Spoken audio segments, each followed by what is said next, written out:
A Democrat in the state of Texas won a special election on Saturday. Democrat by the name of Taylor Remmett. In a deep, deep red county, as the Texas Tribune described it. Won.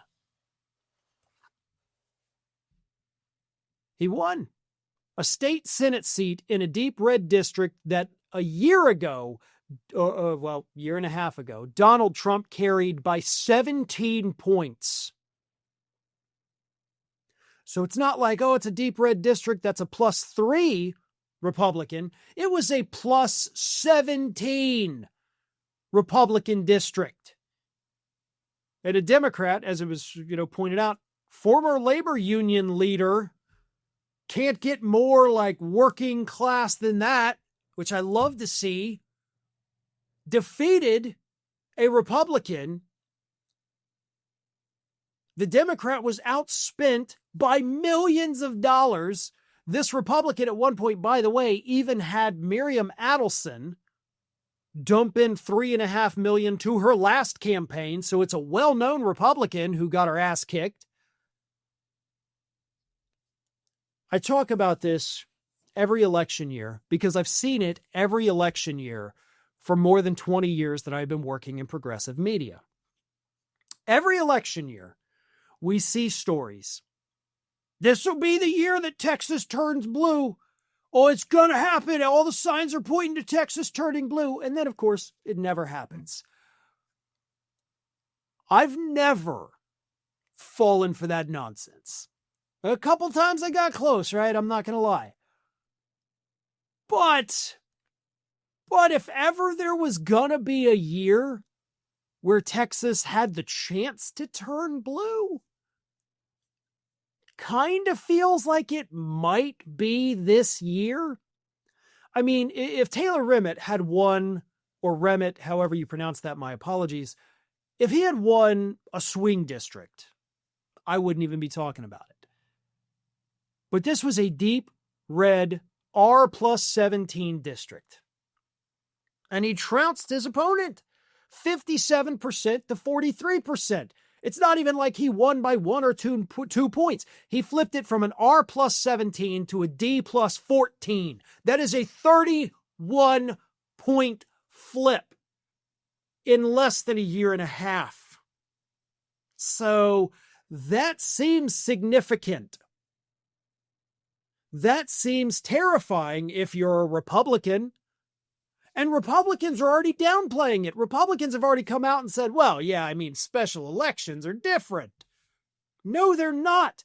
We saw this exact same thing happen in special elections, though certainly not to this degree, during the first 2 years of Trump's first term. He would come out, give it a candidate the kiss of death with his endorsement. They'd lose spectacularly in a race that they otherwise would have won, and the Democrat wins. And then we get to the midterms in 2018, and we get the blue wave. I do believe we are looking at a blue wave this year. Whether or not Texas is a part of it, I don't know. I'm not willing to say, yes, Texas is turning blue, or no, it's staying red. I think there's so much unpredictable right now. So I'm not going to be the prognosticator. I'm just going to say I'm liking the trends. But I will say with a certain level of confidence, we are going to see a blue wave this year that was bigger than what we saw in 2018. All of the evidence points to that. Donald Trump is the most disliked person to serve as president of the United States in my lifetime. That is not an exaggeration. That is not hyperbole. That is not my opinion of him. That is the entire public's opinion of him.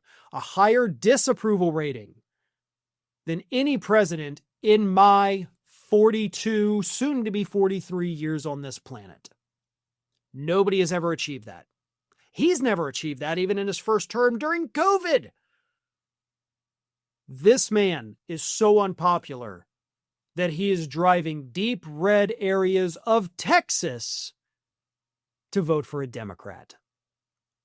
Republicans should probably be collectively pissing their pants right now.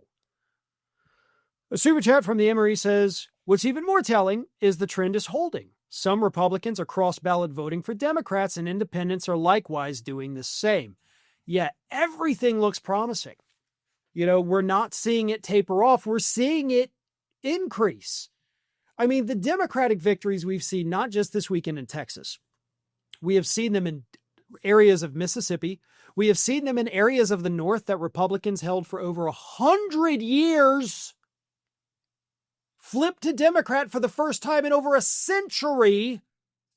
We see it in Georgia. We saw it in Alabama.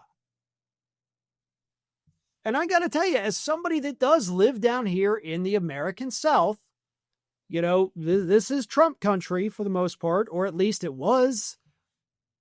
I don't see the bumper stickers anymore. I don't see the MAGA hats every time I leave my house.